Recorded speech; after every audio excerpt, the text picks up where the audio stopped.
A community in mourning. A law enforcement officer killed in the line of duty.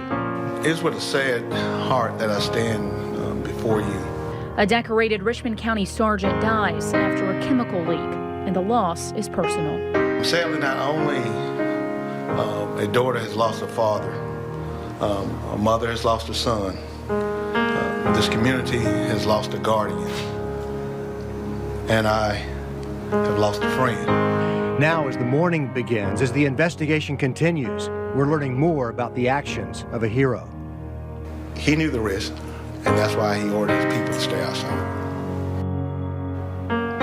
Good evening, I'm Richard Rogers. And I'm Laura Warren. We are now getting a first-hand look at the chemical leak at the Zytex building, showing you some video we got from the scene. A viewer sent this. You can hear those alarms that they say were burglary alarms going off in the background. And if you look close to those doors, you see that white vapor pouring out.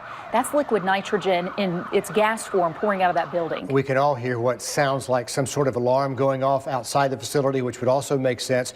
We're trying to slow the video down for you right here so you can actually get a better look at the cloud that Laura just mentioned, low to the ground right by those front doors you see in that brick building in the middle of the frame. Looks like it's just pouring out of the building and staying relatively low to the ground. And after that leak, a deputy is dead. 3 more are at home recovering tonight after that liquid nitrogen leak at Zytex, a local sperm bank. A Zytex worker, Anita Wiles, is in critical condition this evening after unlocking that door, responding to a burglary alarm office. The call at her office yesterday afternoon. All this happening around 3:30 in the afternoon Sunday at the facility near Laney Walker Boulevard. Firefighters responding to the call. You could see some of those firefighters rushing into the building earlier. They found Sergeant Greg Marr unresponsive inside. They also found Wiles laying inside. They believe they had inhaled liquid nitrogen. Lindsay Tooman live from the Daniel Village substation where people have been leaving flowers on Sergeant Marr's patrol car. Just an emotional scene there this afternoon, Lindsay.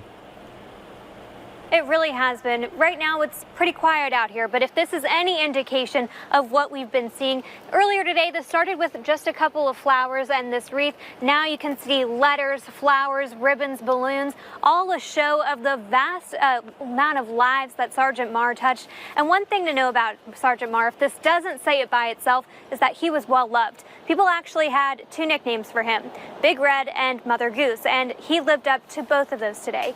Now, Sergeant Marr was the sergeant on call yesterday. He was the first one to get that call about the gas leak at the Zytex facility, but they actually called him back, saying that he didn't need to respond to that because the 3 other deputies were going to. But living up to that nickname, Mother Goose, he said, no, I'm going to go instead. So he went in. Now, the deputy saw that cloud of gas. You could see it in the video earlier, and they wouldn't have gone in, but a key holder, Anita Wiles, did go in. So when she didn't come out, that's when Sergeant Marr went in, trying to save her life. Like I said, our people were doing what they were trained to do. However, the instinct of the heroism, that bravery of going in and trying to save a life overshadowed their own personal safety.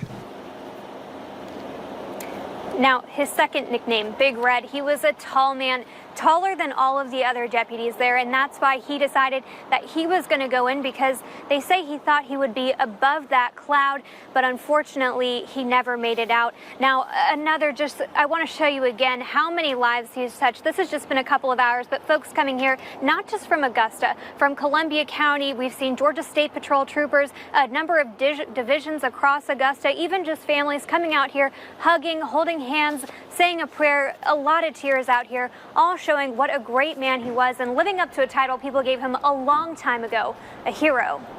Lindsay, more than 30 years in local law enforcement, you can tell he did indeed touch a lot of lives. And that's only just beginning, that makeshift memorial behind you, don't you think? Oh, yeah, the deputies here say they're going to keep it up for at least a week, but a lot of people have been coming out here, even just laying a hand on the car, trying to touch a piece of him because he touched so many lives. Lindsay, thanks so much. Now, according to their website, Zytex is a company that does cryopreservation for cells and tissues.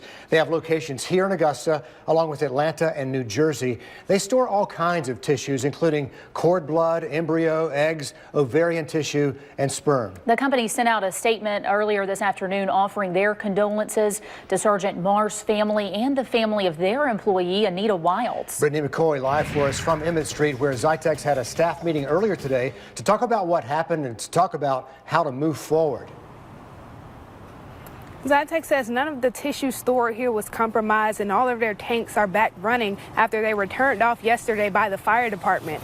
OSHA and the fire department are handling the investigation. I saw the Richmond County Criminal Investigation Team out here again today. The sheriff's office is helping by providing body cam video from the scene and photos. The sheriff says they are helping. While they are helping out with the investigation, a lot of this will still be on OSHA to sort out. OSHA has been in contact. The fire department is finishing their report to see exactly what caused it. Again, that's outside our preview as for what caused the leak. We're not dealing with that part of it. I don't see any intent whatsoever because it was an empty building responding, so I don't see any intent to put anyone in jeopardy, so I can't foresee any criminal charges. OSHA is investigating whether any environmental factors played a role in this accident and if any environmental violations or workplace issues were a factor here. It happened in the new portion of the building. Just a couple months ago, Zytex posted a video on Twitter as a new liquid nitrogen tank was lowered into place. The sheriff's office says there is body cam video from some of the other deputies. They plan to release that video once the investigation is finished. Meagher's body was taken to Atlanta last night for an autopsy, and that body is back on its way to Augusta. Those results could take weeks. Just a terrible day all the way around. We understand the owner of Zytex was also a huge supporter of local law enforcement, even personally involved in the J.D. Paw Foundation for Fallen Officers, so I know this hits close to home there. Brittany, thanks so much. Since the alarm was a burglar alarm, deputies didn't know there was a leak in the building until they saw that vapor we showed you a little earlier coming right up underneath the door.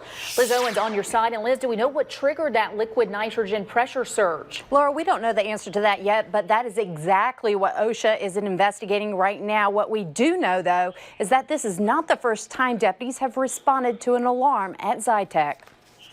It was a familiar call at Zytex. The alarm was once again going off. When we got the call, it was a burglar alarm in the rear of the business. But this time was different. They noticed what appeared to be a small vapor coming from the bottom of the door. Nitrogen. Zytex uses it to store human tissues. There are two large containers of it outside of the building. The one off to the side behind this fence is the one the sheriff says malfunctioned.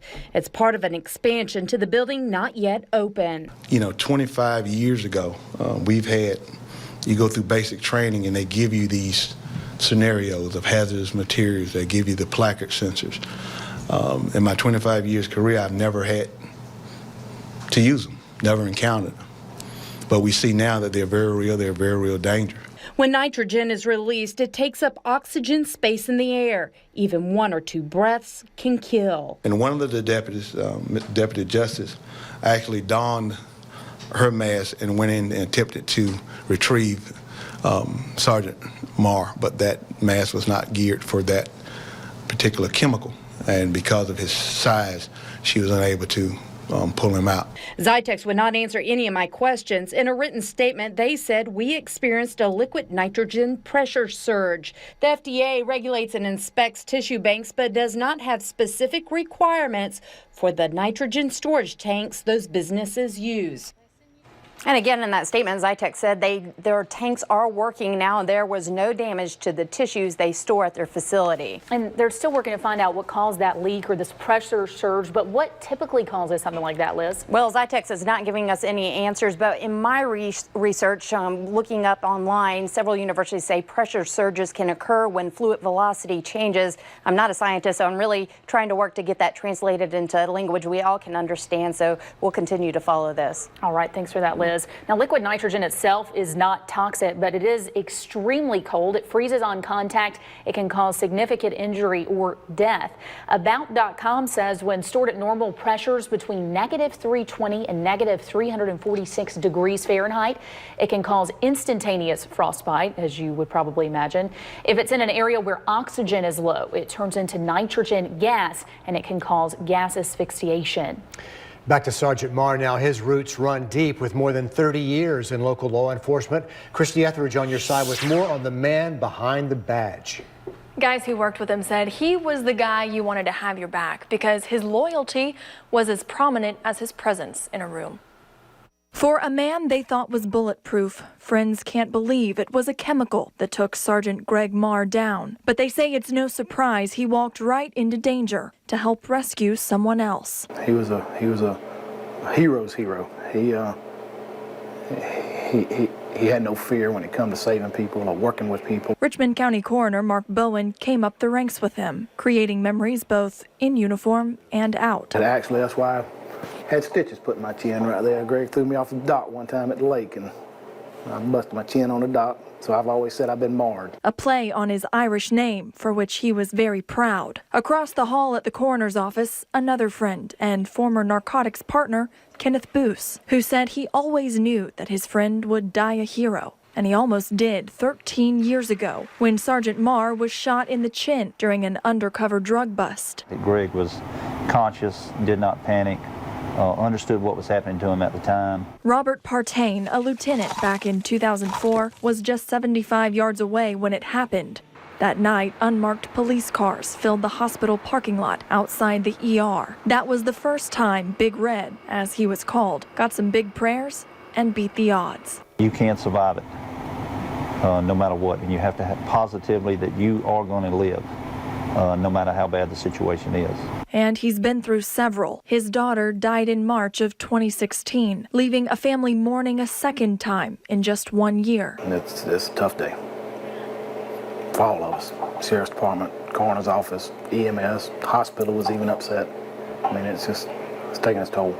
After 30 years, friends say he's more than earned his badge, as they remember an Irish treasure with a heart of gold.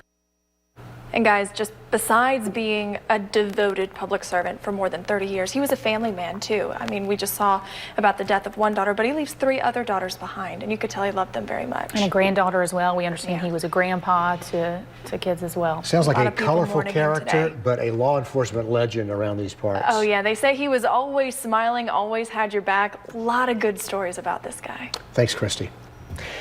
Switching gears now, we have a traffic alert. We're going to give you a live look at the Olive Road overpass. It's been hit before. Well, guess what? It's been hit again. One of the beams from the track fell and hit a car on Olive Road. There was a U-Haul going underneath this thing, and it took out one of the beams. We don't know anything about injuries. We understand some people were transported, but apparently not with serious injuries. But the beam there is still on the road. Yeah, a big mess, and they are still diverting traffic over there around Olive Road. Looks like it's going to take a while to clean up, but that is definitely, like you said, not the first time that thing has been hit. It is notorious for hanging low, and people just don't realize. In this case, there might be a search for someone driving that damaged U-Haul. We'll keep you posted on that part of the story as well. Well, more than a week after a shooting at South Aiken High School, Aiken Public Safety now says gangs may be to blame. Why they say those shots were fired in the first place.